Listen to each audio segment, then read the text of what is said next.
গত 4 দিন ধরে আমরা কথা বলছি বঙ্গবন্ধু হত্যা মামলার সাজাপ্রাপ্ত আসামি অবসরপ্রাপ্ত লেফটেন্যান্ট কর্নেল খন্দকার আব্দুর রশিদের সঙ্গে, এবং তিনি আমাদেরকে বাংলাদেশের মুক্তিযুদ্ধ থেকে 1975-এর 3রা নভেম্বর পর্যন্ত নানা ধরনের ঘটনা যেগুলোর সঙ্গে তার সংশ্লিষ্টতা রয়েছে সেগুলো বলবার চেষ্টা করেছেন, যেগুলোর সঙ্গে সংশ্লিষ্টতা নেই কিন্তু বাইরে থেকে তিনি যেভাবে পর্যবেক্ষণ করেছেন সে সম্পর্কে ধারণা দেওয়ার চেষ্টা করেছেন। আমরা গতকাল কথা বলছিলাম যে ওনারা 1975-এর 4 নভেম্বর দেশ ত্যাগ করলেন এবং দেশ ত্যাগ করে ব্যাংকক হয়ে লিবিয়ায় গেলেন, সেখানে কী করছিলেন, সেখান থেকে আজকের আলোচনাটা আমরা আবার শুরু করতে চাই। কর্নেল আব্দুর রশিদ, আপনি বলছিলেন যে আপনি কনস্ট্রাকশন বিজনেসের সঙ্গে জড়িত হয়ে যান এবং বাকিরা তখন তারপরে কি করলেন? আপনি প্রথমে ইনিশিয়ালি কনস্ট্রাকশন বিজনেস আমি 1 বছর পরে জড়িত হই, কিন্তু তার আগে যখন আমরা লিবিয়াতে ছিলাম সেখান থেকে আমরা প্রায় জেনারেল জিয়াকে চিঠি লিখতাম যে আমরা এখন আসবো কি না জানাও। তারপরে সে একবার হঠাৎ air vice marshal MG Toab ওনাকে পাঠিয়ে এলো লিবিয়াতে গিয়ে উনি আমাদের সাথে দেখা করলেন এবং আমার সাথে কথা বললেন এবং উনি বললেন যে জিয়া তো এখন চাচ্ছে না আমাদেরকে, সুতরাং কি করা যায়।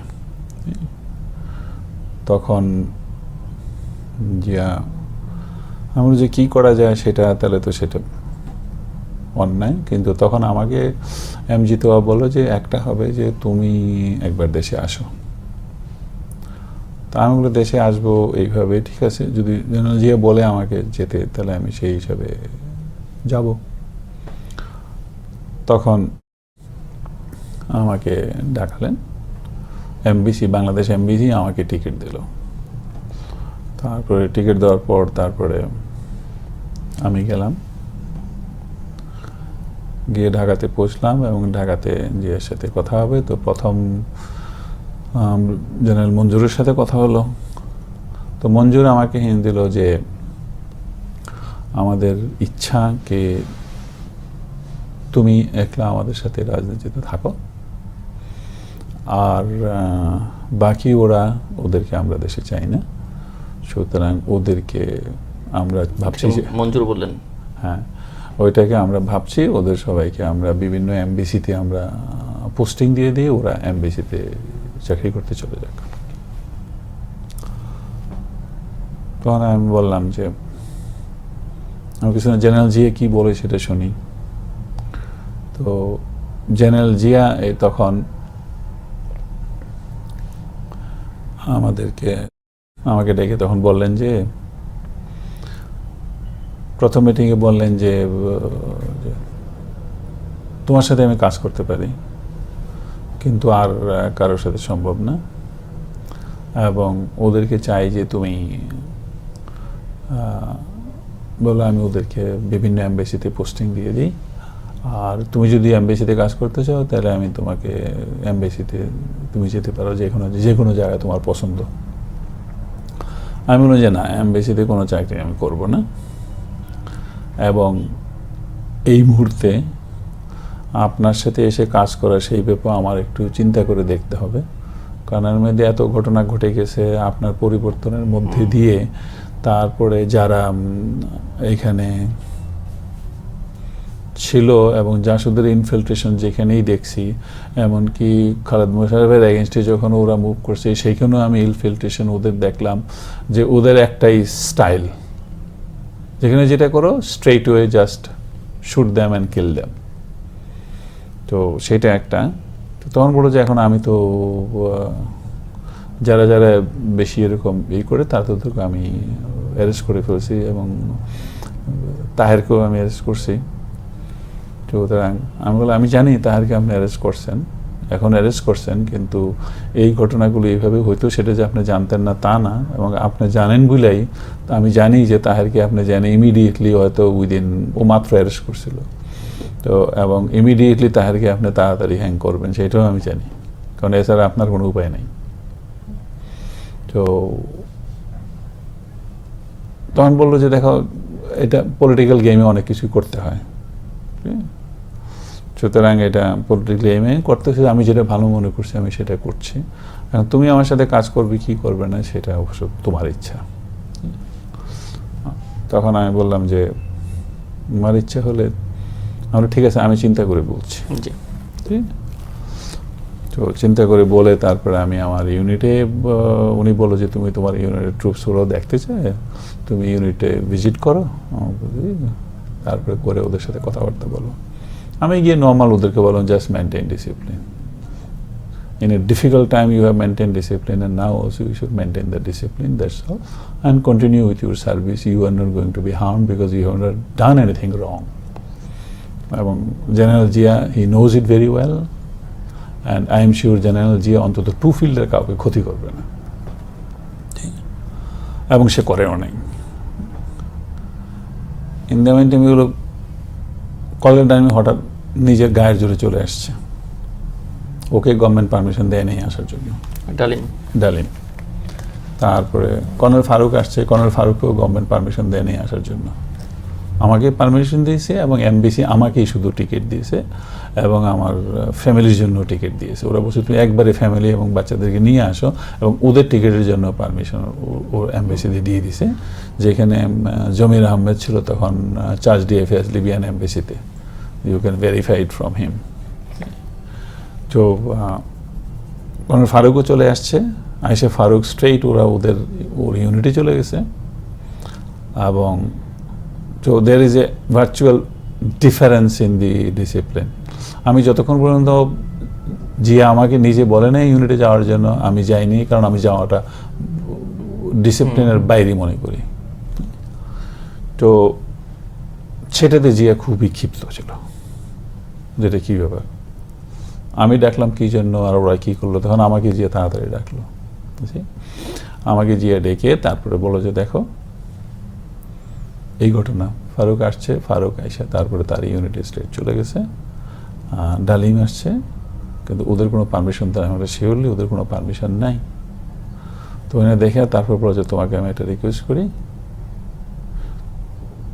তুমি ইমিডিয়েটলি চলে যাও, আজকে বিকালে ব্যাংককের ফ্লাইট আছে থাইতে, তুমি ইমিডিয়েটলি চলে যাও, টিকিট দিয়ে দিয়েছি, তুমি যাও। আমি বলছি ঠিক আছে।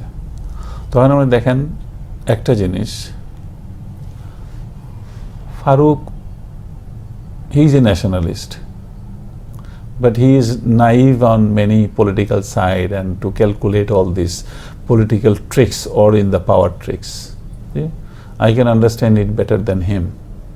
So that is what I said, we can work with you, but others I don't have any confidence.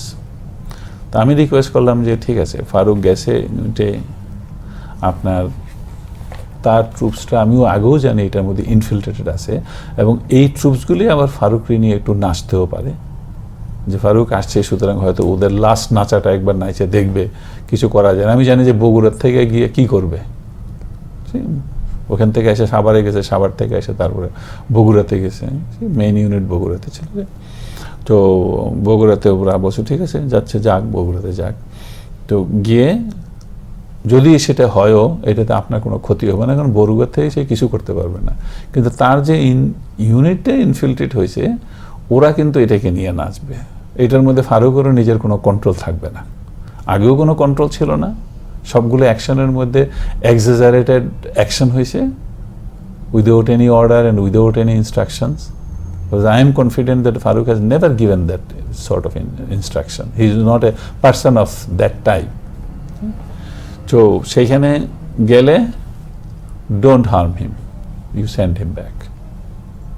Then he promised, ঠিক আছে আমি কিছুদিন রেখে ওকে অ্যারেস্ট করে কিছুদিন রেখে তারপরে পাঠিয়ে দিব, he promised it and he did so, কিছুদিন রেখে তারপরে ওকে বাইরে পাঠিয়ে দিছে। এরপরে আসতেছে আপনার, এরপরে ডিএফআইতে ছিল তখন ব্রিগেডিয়ার শিশু, নুরুল ইসলাম শিশু, তো শিশুকে পাঠিয়েছে ওখানে, বাকি ওদের চাকরি বাকরির ব্যাপারে কোথায় যাবে, সেখানে গিয়ে শিশুর সাথে আলাপ হলো, তারপরে শিশু ফেরত আসলো, শিশুকে আমি বলে দিলাম যে ঠিক আছে ওরা চাকরিতে যেতে রাজি আছে, সবার সাথে কথা হয়েছে, they are happy about it, let them go, because এখানে একটা ম্যাস ক্রিয়েট হয়ে যাচ্ছে। তো সেইখানে ওরা বলছে ফাইন। তো শিশু আসার পরে শিশু তারপরে পাঠালো Shamsher Mubin Chowdhury, in the foreign office, Shamsher Mubin Chowdhury আসলো, ওদের appointment letter in the different embassies, তারপরে টিকিট এটা সেটা যা কিছু করার, তো তো করে তারপরে সেখান থেকে তারা সবাই বিভিন্ন জায়গায় অ্যাম্বাসিতে চলে গেলো, এবং আমি রিফিউজ করলাম যে আমি অ্যাম্বাসিতে কোনো চাকরি করব না। আর ফারুকও তখন বললো যে না, আমিও কোনো চাকরিতে যাব না। তো সেইখানে আমি বললাম যে যেহেতু ঘটনার মধ্যে একটু মিসআন্ডারস্ট্যান্ডিং হয়েছে, তো সেটার জন্য অ্যাট দিস মোমেন্টকে আমি আইসে আপনাকে জয়েন করব, কাজ করব, এটাতে আপনি কতটুকু কনফিডেন্স ফিল করবেন আর আমি কতটুকু কনফিডেন্স ফিল করব, কারণ এইখানে এসে আবার আমি আপনি কোনো ঝগড়ার মধ্যে আমি পড়তে চাই না, এটার কোনো প্রয়োজনই নেই। তো সেখানেই ওটা শেষ, বাকি সবাই চাকরিতে চলে গেল। হ্যাঁ, আপনি কিছু বলতে চাইছিলেন? তারপর আপনাদেরকে চাকরি থেকে, হ্যাঁ, পরে আমাদেরকে চাকরি থেকে বের করা হয়। আমি জানতে চেয়েছিলাম যে আপনি তো 4 তারিখে চলে গেলেন, তারপরে যে 4, 5, 6 দেশে ভার্চুয়ালি কোনো গভর্নমেন্ট ছিল না। না, ছিল তো, সাইম প্রেসিডেন্ট হলো, খালেদ মোশাররফ। কিন্তু মানুষ আসলে জানতো না ওই 3, 4, 5 দিনে কি করতেছে। আচ্ছা, 3 থেকে 7 নভেম্বরের ঘটনাবলী, এইটিকে শেষ পর্যন্ত আপনার কাছে তথ্যাবলী কি আছে? মানে আপনি কি এমন কিছু আছে যেটি জানাতে পারেন আমাদেরকে? আপনি বলছিলেন যে তো বলেছেন যে আপনি খালেদ মোশাররফ নিজে আসলে নিজ ইচ্ছাই কাজটি করেননি, রাইট। তো এই যে মনারফ হয়ে পরে আওয়ামী লীগের যে মিছিল হলো, ওর ভাই Rashed Mosharraf, it was his initiative, যে মনে করছে যে he will take a main leadership in Awami League. But আপনার কাছে মনে হয় খালেদ মোশাররফ? না, খালেদ মোশাররফ এমন কোনো বলে নাই, বরং Khaled Mosharraf I am sure he told him that it was a wrong move। এবং এই যে জিয়াকে বন্দী করা, আপনি বলছিলেন যে ওই অর্থে হয়তো বন্দী ছিলেন না, বা তাকে মুক্ত করে আনা 7 নভেম্বরের যে অভ্যুত্থান বা খালেদ মোশাররফকে মেরে ফেলা, এই সময়টাকে আপনি যদি একটু না, সেটাতে দেখলাম যে এই যে সময়টা, এটার মধ্যে JSD had a free hand to move. Colonel Taher, I would not say JSD, colonel Taher, and he was the commander of this armed cadre of JSD, and Cornel Taher took the full benefit to reorganize and concentrate his people, plus he knew that he has an infiltrator unit in Dhaka। সেজন্য ওরা যেখানে গেছে, যেই অ্যাকশনে গেছে, ওদের কথাই হলো straight killing. There is no question of arresting anybody, no question of taking out anybody, there is no human factor, there is no human quality। এবং সেই ঘটনা খালেদ মোশাররফকে তারা মেরে ফেলল। তারপরে সেই ঘটনাতে দেখেন খালেদ মোশাররফ স্ট্রেট ওরা মেরে ফেলল। সফায়েত জামিল কোনো রকমের জানে বাঁচাইতে গিয়ে পাওয়াটাও ভাঙিয়ে গিয়া তারপরে বাঁচাইছে, জিয়া বাঁচাইছে, তাকে ইউনিটে অ্যারেস্ট করে রাখে, জিয়া বাঁচাইয়ে তারপরে ওকে পরে ছেড়ে দিছে। তো সেখানে যায়, তারপরে জিয়া ফ্রি হলো। ফ্রি হওয়ার পরে জিয়া 3 days জিয়া's office was my office, because আমার 2 field রেজিমেন্ট আর জিয়ার বাসা, ইট is a common wall.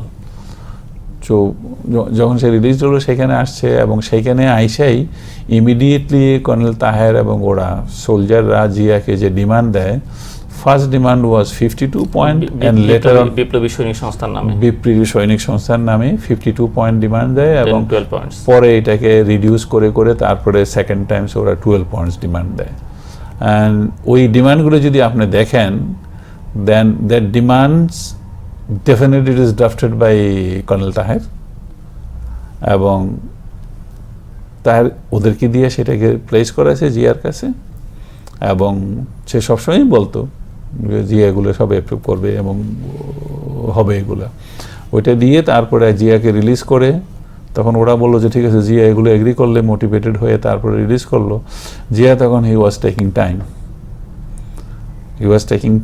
Because Zia also now thinking যে 7 তারিখে জিয়া এসে যে ঘটনা হয়েছে, এইটা তো আর আমার ঘরেও চাপাইতে পারবে না, ফারুকের ঘরে চাপাইতে পারবে না, কারো ঘরে চাপাইতে পারবে না। এইটার দায় হয় জিয়ার নিতে হবে, না হলে তাহের কারো না কারোর উপরে দিতে হবে। ঠিক আছে? তো সুতরাং জিয়াও জানে যে he has to buy time, তো একটু টাইম বাই করে তারপরে he got Tahir arrested and hanged him, and he also hanged quite a few people from the first Lancer. Especially first was the Sarwar, who was the main person to activate all this thing, dangerous killing mission. So that is what Zia has then corrected and modified, and অনেক army অফিসারকে তিনি মেরেছেন, এবং এগুলো অনেকটা পাল্টা অভ্যুত্থান বিভিন্ন সময় করার চেষ্টা হয়েছে, এরকম একটি ধারণা দেওয়া যে অনেকগুলো জিয়ার সময় পাল্টা অভ্যুত্থানের চেষ্টা হয়েছে? এটা হতে পারে। এখন জিএসডি কর্নেল তাহেরের যদি লিঙ্ক সোলজার লেভেলও আছে এবং কিছু কিছু অফিসার্স লেভেলও আছে, যার জন্য আমি বলছি যে 15th অগাস্টে যদি আমরা ইনিশিয়েটিভ না নিতাম এবং যদি জিএসডি ইনিশিয়েটিভের যে কুটা সেটা যদি ফার্স্ট হতো আর সেটা যদি সাকসেসফুল হতো, then it would been a massacre of Awami League. তো কর্নেল তাহেরের ফাঁসি দেয়াকে কি আপনি জিয়ার বিশ্বাসঘাতকতা বলবেন? জিয়ার বিশ্বাসঘাতক আমি এই জন্য বলবো, যেহেতু জিয়ার প্রতি কর্নেল তাহেরের কনফিডেন্স, এবং সেই হিসাবে তো জিয়ার বিশ্বাসঘাতকতা হয়। বাট আপনি কি মনে করেন যে But if you think that as a president, when Zia thinks as a president, then he has to think for the nation. And if you think for the nation, what Zia has done, it has a justification. he had no alternatives, Right? It has a justification. But if you take between the Zia and Colonel Taher, then it is definitely betrayal. One of the good friend he has to hang. ওকে, আমরা একটু short করে আনি। 5 দিন ধরে কথা বলছি, ভবিষ্যতে হয়তো আবারও বলবো, কারণ আমরা এর ফিডব্যাকগুলো পেলে আপনার সঙ্গে হয়তো পরে আবার কথা বলা যাবে। জিয়ার শাসনামলগুলো, জিয়া কিলিংয়ের সময় আমরা আসি যে 81 সালের মেতে তিনি মারা গেলেন, জেনারেল মঞ্জুরের হাতে তিনি নিহত হলেন। এই ঘটনাটাকে আপনি কিভাবে মূল্যায়ন করেছেন? বা সেখানে অনেকে বলে থাকেন যে তার মধ্যে যে জেনারেল এরশাদের কোনো রোল আছে কিনা, মানে এগুলো নিয়ে নানা ধরনের কথাবার্তা হয়। সো দ্যাট আপনি কিভাবে দেখতেন? It was Ershad saw the opportunity. So anybody gets an opportunity as a chief of staff, he will play his game. But Monjurer jeta holo, it was on principle agreed.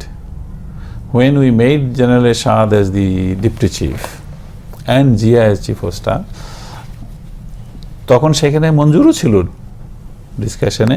It was agreed that at least for next 15 years, যতদিন পর্যন্ত Pakistani trained army officer এবং freedom ফাইটাররা retired হয়ে না যায়, ততদিন পর্যন্ত chief of staff should be from the freedom fighters and deputy chief of staff should be from the repatriated group.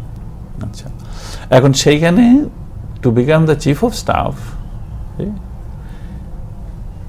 এরশাদকে বানানোটা, that was not definitely liked by the freedom fighters. So was Monjur.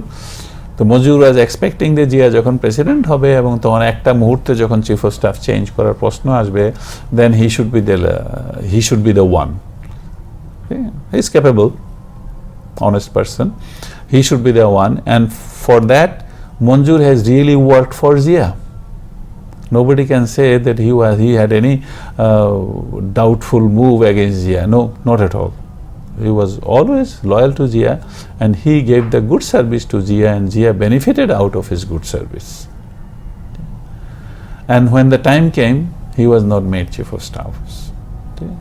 So that is a personal issue, personal anger, and for that I see him, that Monjur as a person, he is not the type that just for this he was not become a chief of staff and he is going to assassinate Zia. That is, he is not of that type. But there are other freedom fighter officers in his division. He is the DIP commander. So others may have taken it in a different angle and they have taken the revenge. It has become the revengeful act against Zia because he played this once again freedom fighter versus repatriated গ্রুপের যে ফ্যাকশনটা, সেটার মধ্যে একটা create করেছে এবং ওইটাকে নিয়ে সে play করেছে, সেটার জন্যই এটা একটা। কিন্তু সেখানে জেনারেল মঞ্জুর তো ফ্রন্ট লাইনে থেকেই তার কিলিং এর সঙ্গে ছিলেন, যেটা 30 মে চিটাগাংয়ে ঘটলো। আই ডোন্ট থিংক উনি কিল করার সময় মঞ্জুর নিজে গেছে, না? মঞ্জুর যখন পালিয়ে যাচ্ছিলেন বা তাকে যখন কিল করা হলো, এটিকে আপনি কিভাবে দেখেন? তাকে কেন হত্যা করা হলো? মঞ্জুর পালিয়ে যাওয়ার পরে যখন মঞ্জুরকে ধরা হয়, ওকে প্রথমে অ্যারেস্ট করা হয় এবং অ্যারেস্ট করার পরে he should have been sent to jail. ওইখানে একটা প্লে আসে যে Ershad did not allow him to send to jail, right? Why he was not allowed to jail? He was brought in Chittagong cantonment, and Chittagong cantonment okay direct assassinate করা হয়। এবং সেটার মধ্যে এরশাদের রোলটা কি, কে তাকে মারলো, আর্মি মারলো না পুলিশ মারলো, who was that individual, that should be inquired into, it can be inquired into, but there can be a trick also by freedom repatriated group, because this is the opportunity, by taking that advantage, because of Zia was popular and trying to organize the party and all, got a just developing some sort of support and at that time it was the best opportunity to finish off many freedom fighters, and Ershad did so. Ershad, those who were hanged by Ershad, they are all freedom fighters. It is the sad part of it for the army officers who had so much contribution, but they did not get the proper respect. So এটি কি বলা যায় যে যারা ৭১-এর পরে মারা গেলেন, বিশেষ করে সেনাবাহিনীর অভ্যন্তরে, এর সঙ্গে স্বাধীনতা বিরোধী যারা আছেন তাদের কোনো সংস্রব কি ছিল বলে মনে হয়েছে কখনো? স্বাধীনতা বিরোধী বলে কাদেরকে বলতে যাচ্ছেন?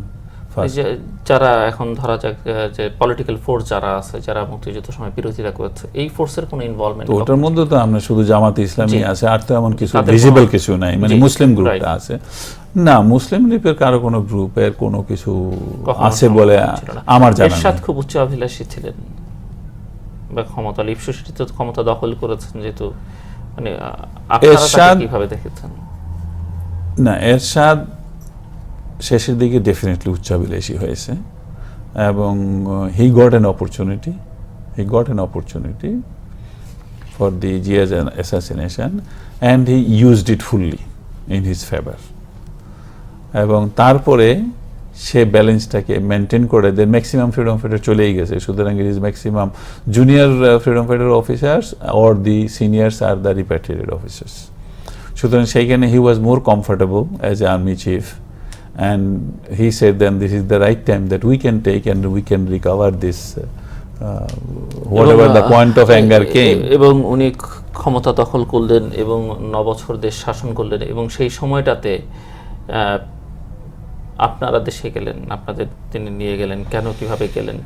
আমার যতদূর মনে পড়ে যে আমি জেনারেল এরশাদ এবং তার তৎকালীন বান্ধবী জিনাত মোশাররফের একটি টেলিফোন কনভারসেশন আমার হাতে এসেছিল বা আমি সংগ্রহ করতে পেরেছিলাম, সেটি আমি পরে পত্রিকায় প্রকাশও করেছি। এবং সেখানে এ কথা তিনি জিনাতকে বলছিলেন যে আওয়ামী লীগকে সাইজ করবার জন্য আপনাদেরকে তিনি দেশে নিয়ে গেছেন এবং নিয়ে গিয়ে আপনাদেরকে একটু শক্তিশালী করবার চেষ্টা করেছেন, পত্রপত্রিকা প্রকাশ। সেখানে এই পার্টটা যদি আপনি খুব সংক্ষেপে প্রথমে আমরা, ফারুক তখন জেলে ছিল, এরশাদের কাছে ডিএফআই জেলে, এবং এরশাদের প্রেসিডেন্সিয়াল ইলেকশনে প্রেসিডেন্সিয়াল কোনো ভায়াবল ক্যান্ডিডেট নাই, সেটার জন্য সে আমাকে রিকোয়েস্ট করেছে যে প্রেসিডেন্সিয়াল ইলেকশনে দাঁড়াবার জন্য।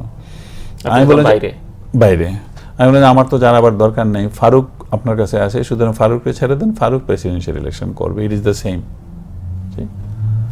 তখন সে ফাইনালি ফারুককে ডিসাইড করলো ছেড়ে দিবে, এবং ফারুক প্রেসিডেন্সিয়াল ইলেকশন করে তাকে একটা রিকগনিশন দিল পাওয়ারে। তারপরে সে যখন ফারুককে ছাড়া হয়েছে এবং ওর প্রেসিডেন্সিয়াল ইলেকশন হলো, রিকগনাইজেশন হলো, তারপরে আমি বললাম যে এখন আমি আসতে পারি। হ্যাঁ, আমি গিয়ে ওনার সাথে কথা বললাম, উনি বললো যে পলিটিক্যাল ইস্যুতে আমি করতে চাই পলিটিক্যাল পার্টি। তখন উনি বলছেন পলিটিক্যাল পার্টি করবে, হ্যাঁ করতে পারো, কিন্তু তোমরা পলিটিক্যাল পার্টি গিয়ে তোমাদের এদিকে তোমরা আওয়ামী লীগের এগেনস্টে এটা ব্যালেন্স করবে তো? আমি বললেন আমি অযথা আওয়ামী লীগের বিরুদ্ধে আমার বলার কিছুই নাই, সুতরাং আপনি যদি মনে করেন যে আমাকে পলিটিক্স করার সুযোগ দিলে, পলিটিক্যাল পার্টি করলে আমি প্রত্যেকদিন আওয়ামী লীগের সাথে মারপিট করবো, দ্যাট ইজ অ্যাবসলিউটলি রং। আমি বলছি আওয়ামী লীগ আমার পিটাতে আসলে আমি পিটাটাকে অ্যাবজর্ব করবো, that is what is the politics. আমি কোনো অবস্থাতে আওয়ামী লীগকে পিটাতে যাব না, আর আওয়ামী লীগের যখন ক্রিটিসিজমের দরকার লাগলে আমি ক্রিটিসিজম করব, যখন সাপোর্ট করার দরকার লাগে তখন আমি সাপোর্ট করব। তারপরে আমি পলিটিক্যাল পার্টি করলাম, সুতরাং এই কথার উপরে করে ফ্রিডম পার্টি, এবং এই কথার উপরে বলাতে then he indirectly did not allow the development of the freedom party. Party ঠিকই করছি, আমি ঠিকই গেছি, পয়সা খরচা করছি, কাউকে পত্রিকাও করেছিলেন আপনি, দৈনিক মিল্লা। হ্যাঁ, এটা পেপারও করেছি, দৈনিক মিল্লা, যে পলিটিক্যালি কাজে আসবে, কিন্তু সেইখানে কোনো সহযোগিতা পাই নাই। পত্রিকার মধ্যেও তো আপনার কোনো অ্যাডভার্টাইজ দেওয়া হতো না। সেই হিসেবে সব দিক দিয়ে যেখানে পারছে কাট করে রাখছে। তো ও মনে করে, ওর একটাই আইডিয়া ছিল যে আমরা গেলে আওয়ামী লীগ ভয় পাবে, এবং আমরাও যেহেতু আওয়ামী লীগের সাথে আমাদের 15th অগাস্ট জড়িত, সুতরাং আমরাও সবসময় আওয়ামী লীগের গালাইতে থাকবো। সুতরাং আমি বলি, আমরা গালাইবার তো কিছু না, এখন কে খারাপ করছে, কাজ করছে, তাদের গালি খেতে হবে। সেখানে এরশাদ সাহেবের সঙ্গে কি আপনাদের আর কোনো সখ্যতা বা বৈরিতা তৈরি হলো কিনা কোথাও? না, তারপরে রিলেশনের মধ্যে কোনো এনিমিটিও নাই, কোনো ফ্রেন্ডলিনেসও নাই। ওকে, দেন এরশাদের পতন এবং বিএনপির ক্ষমতায় আসা, বেগম জিয়ার সঙ্গে এই সময়টাতে আপনারা কিভাবে কাটলো আপনাদের? বেগম জিয়ার সঙ্গে মুভমেন্ট, অফকোর্স বেগম জিয়া আর শেখ হাসিনা একসাথেই মুভমেন্ট করেছে। মুভমেন্টের পর অটোমেটিক্যালি ইলেকশনে যাবে। So they are all in the high spirit, Awami League ক্ষমতায় আসবে না বিএনপি ক্ষমতায় আসবে। সো ইলেকশনে যা হওয়ার ওদেরকে গেছে, বাট নর্মালি বিএনপির সাথে যোগাযোগ ছিল, রক্ষা করছি। তো ইলেকশন ওরা একরাই করবে, সুতরাং ওরা ইলেকশন করলো, ইলেকশন করে ওরা ক্ষমতায় আসলো। তো ক্ষমতায় আসার পরে তারপরে আমাদের সেকেন্ড বাই দ্যাট টাইম আমিও কিছুটা সময় প্রয়োজন যে ফ্রিডম পার্টি কিছুটা অর্গানাইজ হোক। তারপরে ফ্রিডম পার্টি বেশি অর্গানাইজ হতে পারলো না। তারপরে আমরা ডেমোক্রেটিক অ্যালায়েন্স করলাম, যেখানে খন্দকার মোশতাক, আনোয়ার জাহিদুর আরও কয়েকটা পার্টি মিলে করা হলো। এরপরে আমরা কথা বললাম খালেদা জিয়ার সাথে যে নেক্সট ইলেকশনে if we can join as an alliance, 96-এর ইলেকশনে। 96-এর ইলেকশনে শি এগ্রিড যে হ্যাঁ ঠিক আছে, এখন আমরা অ্যালায়েন্স করতে হবে, তা নাহলে ভবিষ্যতে অসুবিধা হতে পারে। তারপরে আমি বললাম যে তখন আমি বললাম যে দেখেন, এইবারের ইলেকশনটা ইজ ভেরি ইম্পর্টেন্ট। এইবারে বিএনপি আসতে গেলে একলা ডিফিকাল্ট আছে, আওয়ামী লীগও আসতে পারে। যেহেতু এরশাদকে আপনি যেভাবে ব্যবহার করেছেন, সুতরাং এরশাদ ওই রাগের জন্য যদি আওয়ামী লীগের সাপোর্ট দেয়, then Awami League might have an upper hand. তো সেইখানে আপনি যদি একটা গ্রুপিং অ্যালায়েন্স তৈরি করেন, তাহলে you will be better off. উনি বলেন হ্যাঁ আমি এটা বুঝতে পেরেছি এবং আমার নেব। এখানে কথার সাথে আনোয়ার জাহিদ সাহেবও আমার সাথে ছিলেন। তারপরে চলে আসার কিছুদিন পরে উনি আনোয়ার জাহিদ সাহেবকে আলাদা ডেকে আনোয়ার জাহিদকে রিকোয়েস্ট করছেন, না আমি ফ্রিডম পার্টি কর্নেল রশিদকে সাথে নিলে আমাকে আওয়ামী লীগের সাথে আমার একটা আলাদা ইস্যু হয়ে দাঁড়ায়, তো এইটাতে আমি এই মুহূর্তে আমি যেতে চাই না, আপনি চলে আসেন আমাদের সাথে পার্সোনালি। হ্যাঁ, আনোয়ার জাহিদ যখন বললেন আমাকে, তখন আমি বলি ঠিক আছে, আপনার চান্স দিছে, আপনি যান, কোনো অসুবিধা নেই। তো সেইখানে ওদের সবসময় বিট্রে করেছে, এবং আমি তখন ডিসাইড করলাম যে না, আমি একলা হলুপ ইলেকশন করব, এবং জামাতকে নেওয়ার কথা ছিল। জামাতও বললো যে আমরাও একলা ইলেকশন করব, অন্তত ইলেকশন করে বিএনপির তো কিছু সিট লস হবে, আর যদি আওয়ামী লীগ চলে আসুক, দেখা যাক কি করে। বাট 96-এর 15ই ফেব্রুয়ারি ইলেকশন আপনি অংশ নিয়েছিলেন এবং বিজয়ী হয়েছিলেন সম্ভবত, যেটা 15 দিনের, এক মাসে যেটা ওইটাতে আমি অংশ নিয়েছিলাম। ওইটাতে আমি একাই পার্লামেন্টে অপোজিশন, বাকি 299 তো বিএনপি ছিল। 86-এর ইলেকশনে ফ্রিডম পার্টি অংশ নিয়েছিল এরশাদ সাহেবের সময়? হ্যাঁ, নিয়েছিল। Khondokar Mannan and major Huda, they were the MP. তো সেইখানে হ্যাঁ আমি একলা হলো। সেখানেও একটা ঘটনা আছে যে যখন এরশাদকে রিমুভ করার জন্য মুভমেন্ট হয়, আন্দোলন হয়, তখন যখন ডিমান্ড আসলো যে না, ইলেকশন ভাইস প্রেসিডেন্ট মওদুদের হাতে ইলেকশন মানে না, এটা নিউট্রাল গভর্নমেন্ট চাই, তখন এই ইন্টারিম গভর্নমেন্টের আসলো ডিমান্ডটা।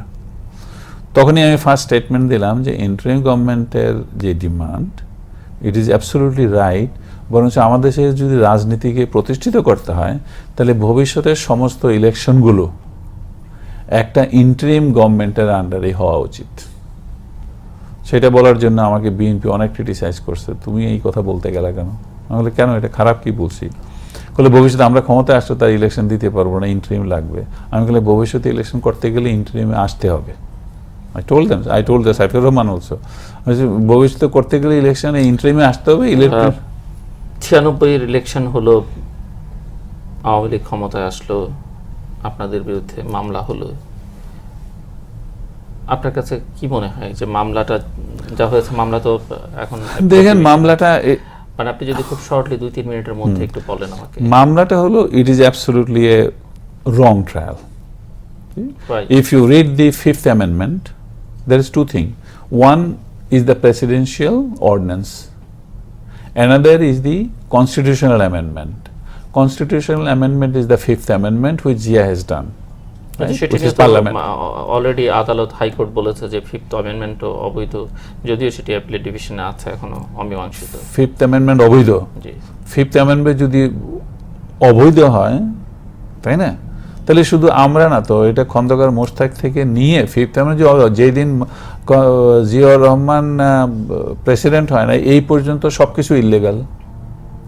যদি ফিফথ অ্যামেন্ডমেন্ট না হয় তাহলে 15th অগস্ট থেকে নিয়ে জিয়া ইলেকশন করে যেদিন প্রেসিডেন্ট হয়েছে এই পিরিয়ডে everything is wrong, for that everybody should be hanged, তাই না? সো মামলার প্রসঙ্গে আসি আমরা। সুতরাং মামলা যেটা করা হয়েছে সেটা অ্যামেন্ডমেন্ট, কনস্টিটিউশনাল যেটা আছে দ্যাট অ্যামেন্ডমেন্ট, এটাকে অবৈধ বলাটাও এটা is a some sort of political drama.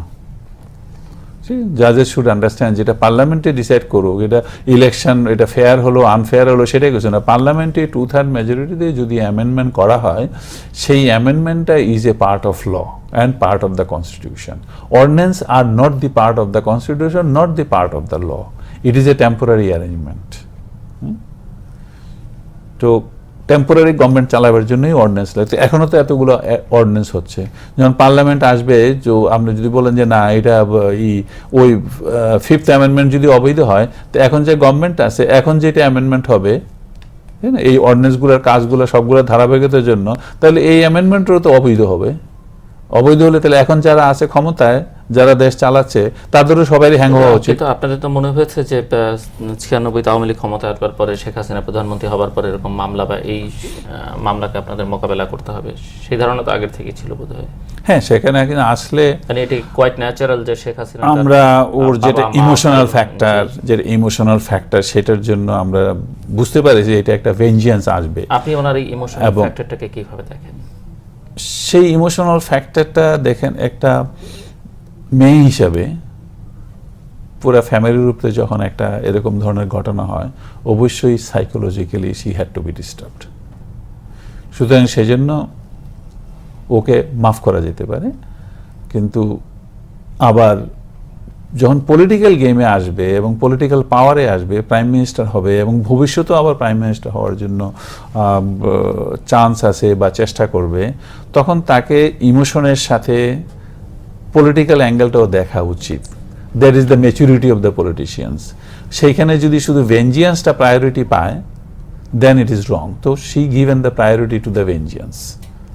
বিশেষ করে আমাকে পায় নাই, সুতরাং আমার ওয়াইফের সাথে যেভাবে ব্যবহার করা হয়েছে, that is unjustifiable. But for Hasina, I can say it is okay because ওরও মা ভাই বোন ছিল, ঠিক আছে, সুতরাং এর জন্য আমি ওরে বলতে পারতেছি না it is unjustified, but on humanitarian consideration it is unjustified. It is intentional. For ours one was a mistake or it is an accident, but for my wife that is absolutely intentional. But সেইখানে প্রশ্ন আসে যে the most sad part of it, that Khaled and BNP did not say a word. The biggest, was the opportunist group who took all the benefit on our name, and she did not feel like saying even one word যে না এটা করা উচিত না। কেউ কেউ বলে থাকেন যে আওয়ামী লীগ তো শেষ পর্যন্ত মামলাটা শেষ করলো না, মানে খুব যদি ভিন্ডিকটিভ হতো তাহলে তো একটা শর্ট ট্রায়াল করে মামলা মানে আপনাদের শাস্তি দিয়ে দিতে পারতো। হ্যাঁ পারতো। এখন যদি আওয়ামী লীগ যদি মনে করে যে এদেরকে ভিতরে বন্ধ রেখে এইটাও একটা ড্রামা করে ওরা পলিটিক্যাল বেনিফিট নিবে, সেটাও ওদের মাথার মধ্যে আসতে পারে। কিন্তু কথা হলো যে এই ড্রামাতে বাংলাদেশের জনগণের কি লোকসান হচ্ছে আর কি উন্নতি হচ্ছে।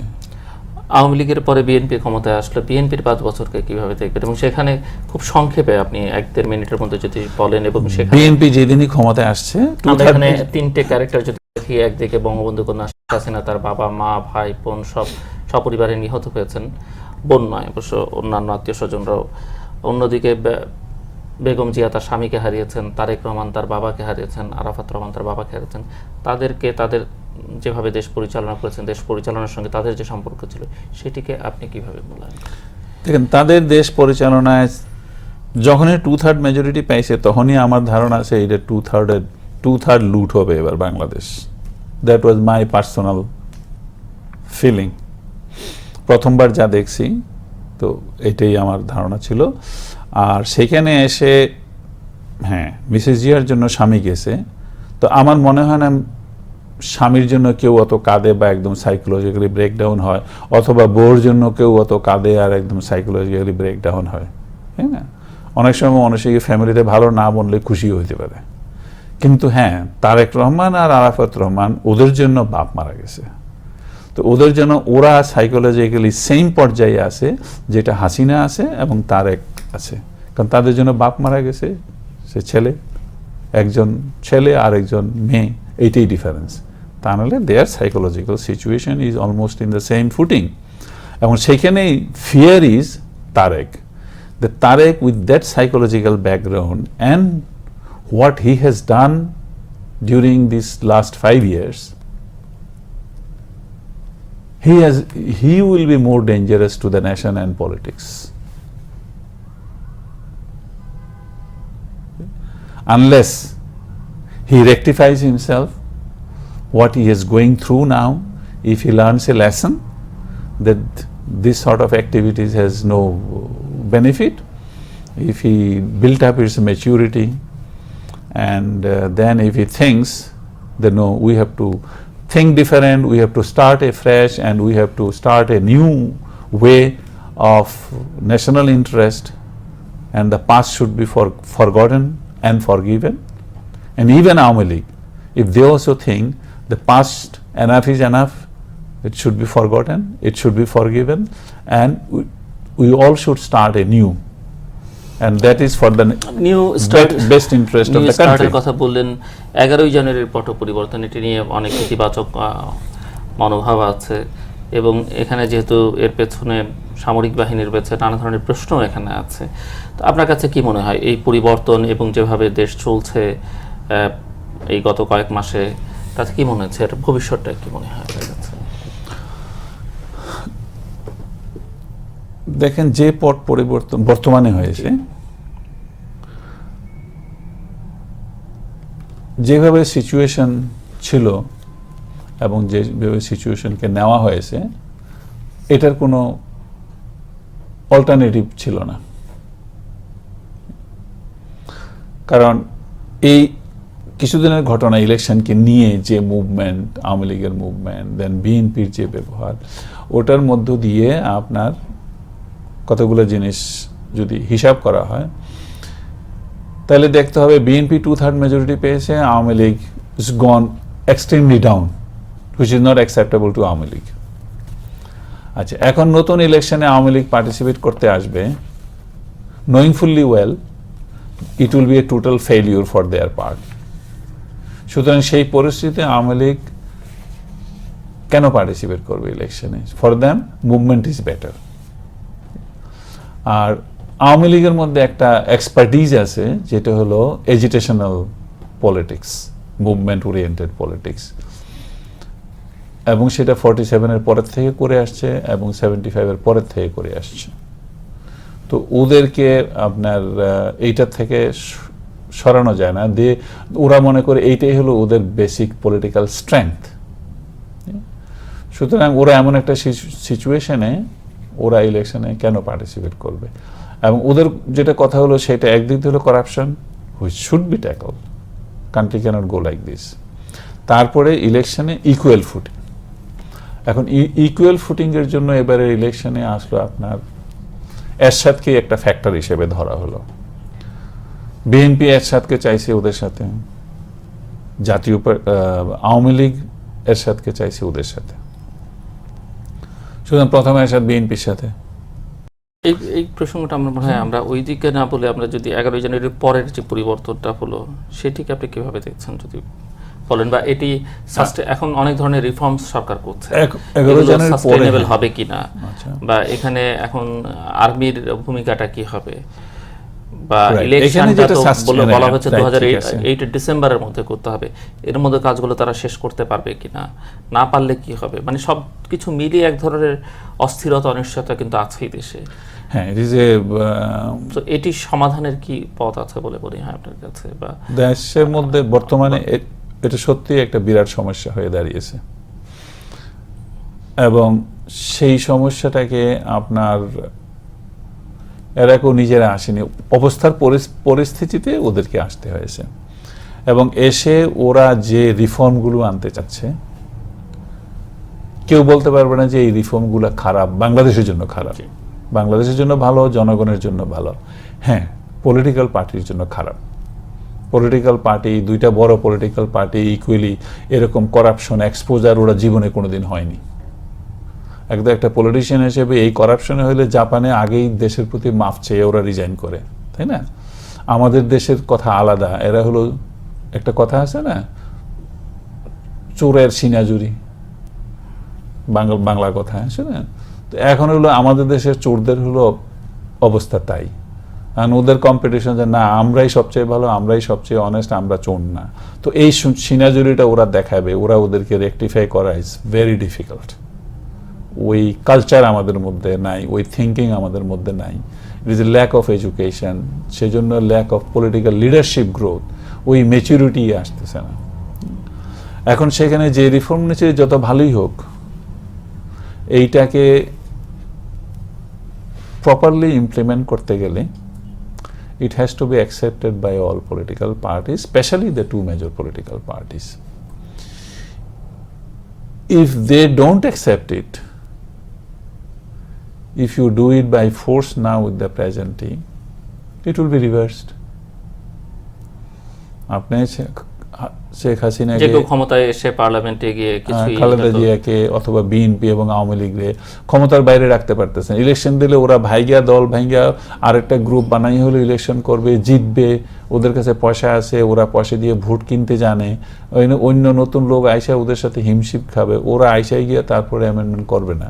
সুতরাং এই গভর্নমেন্ট যেটা আছে তখন শুধু ওদের রিফর্ম আইডিয়াটাই, সেই জন্য রিফর্মটাই আপনার ব্যাকগ্রাউন্ডে চলে যাবে না, রিফর্মটাই আপনার শেষ হয়ে যাবে না, বরংস সবাই এখানে একটা রিস্কের মধ্যে আছে, ওরাও নিজেদের লাইফ রিস্কে আছে। যদি ফিফথ অ্যামেন্ডমেন্ট আপনি বলতে চাচ্ছেন যে এটাকে মানবে না, এটা রং, তাহলে এখন যেগুলো কাজগুলো হচ্ছে এইটার অ্যামেন্ডমেন্টে গিয়ে অ্যামেন্ডমেন্ট করবে এবং করার পরে মানবে না, ওইটাই তো আমাদের হিস্ট্রি। তাইলে তো সমাধানটা হলো যে আপনার they will have two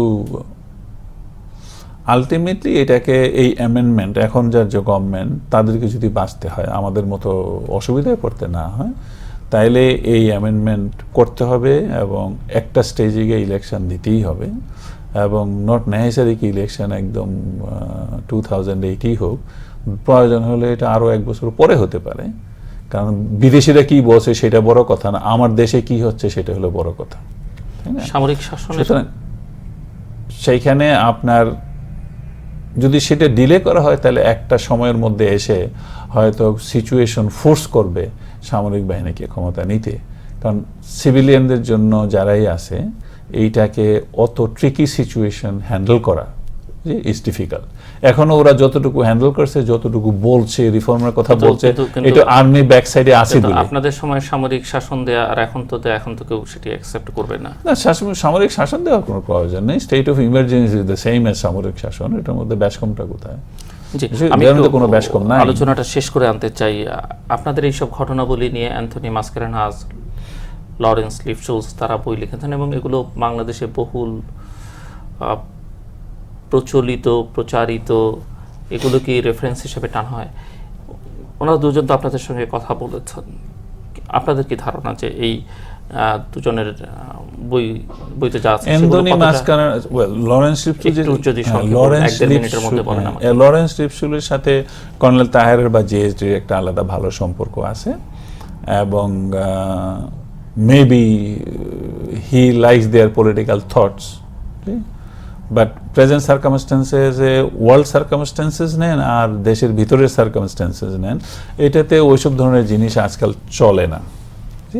we have to survive with the world community, we have to survive with. আমি জানতে চাইছিলাম যে তো সেখানে বইয়ের মধ্যে যা আছে তা কি যথাযথ কিনা?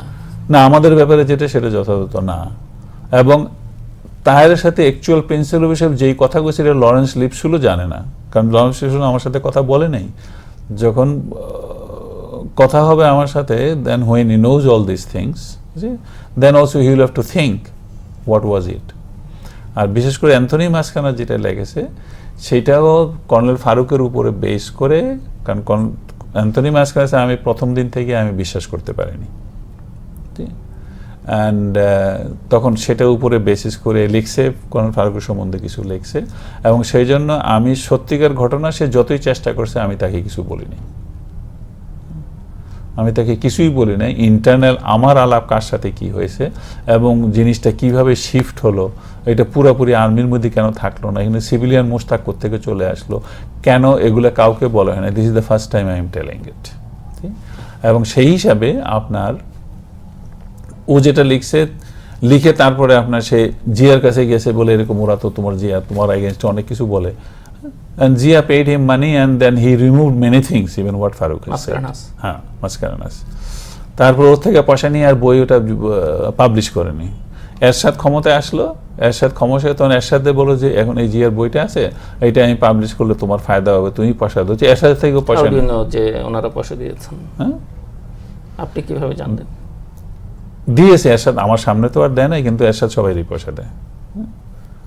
এরশাদ আমার থেকে পয়সা খাইতে পারলে সে সবার থেকে পয়সা খায়, এবং পয়সা দিলে আওয়ামী লীগের বিএনপির পয়সা দিয়ে সে 9 বছর মেনটেন করতে পারলে এবং আমাদেরকে ব্যবহার করে সবাইকে পয়সা দিয়ে কিনা, যদিও আমি কোনো সময় 1 পয়সা নেই না, আমি ওরে পয়সা দিছি, আমি কোনো সময় 1 পয়সা নেই। এইটা আমার একটা যে আমি 1 পয়সা।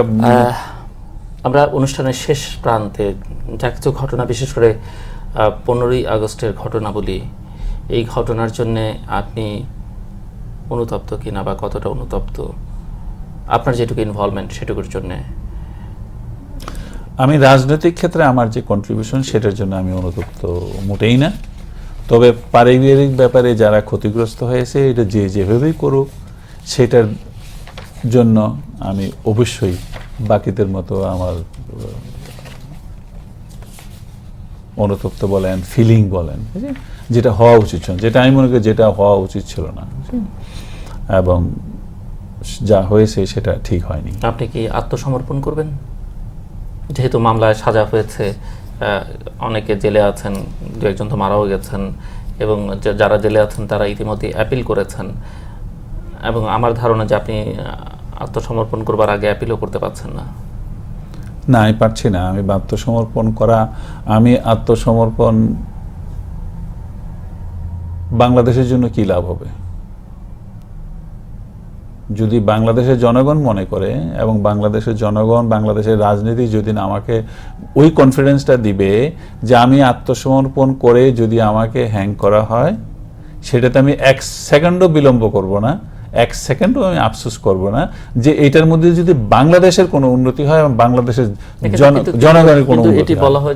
আর এটা কারো personal ভেঞ্জিয়েন্স and working against the law, for that I am not. No, but এটাকে আপনি কোনো কিলিং হিসেবে দেখছেন না? It is not a killing at all.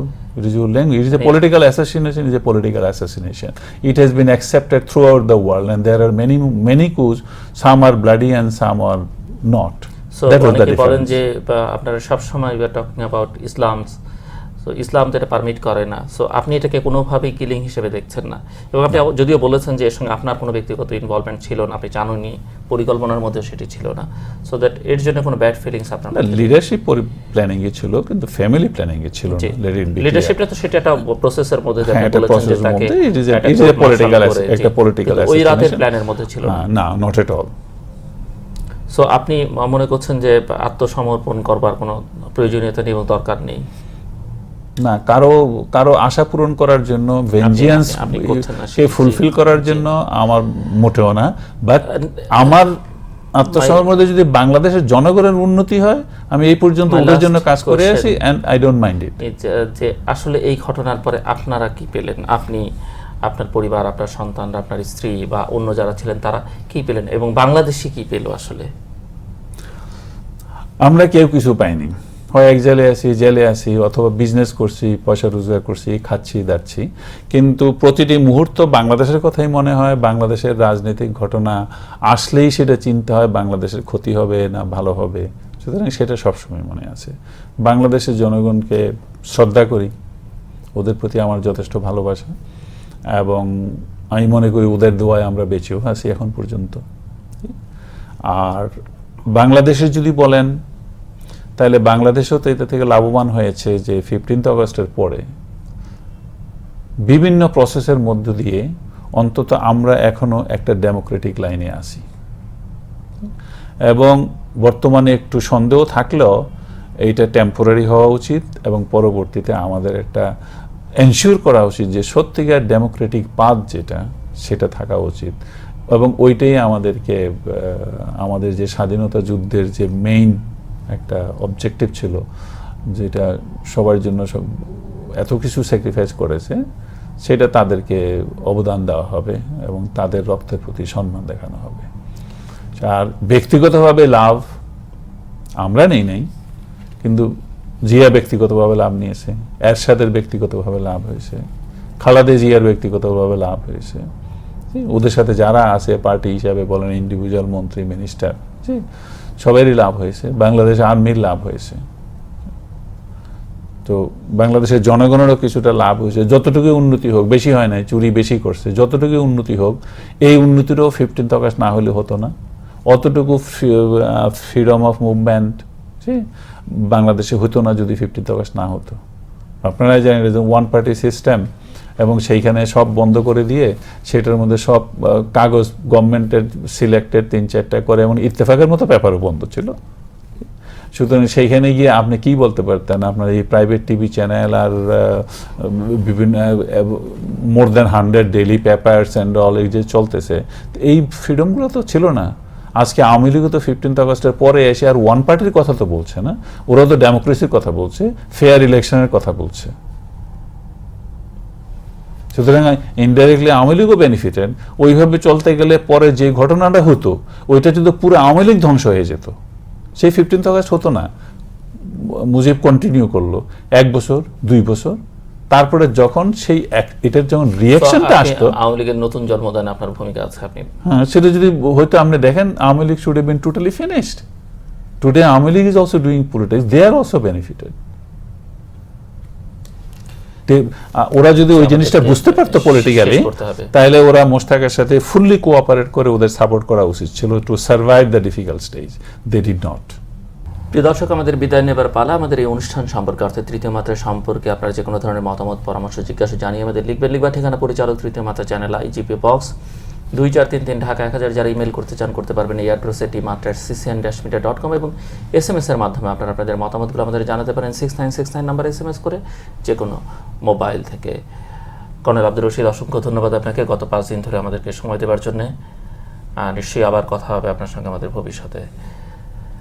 দর্শক মণ্ডলী, আমরা কথা বলছিলাম বঙ্গবন্ধু হত্যা মামলার অন্যতম আসামি অবসরপ্রাপ্ত লেফটেন্যান্ট কর্নেল খন্দকার আব্দুর রশিদের সঙ্গে।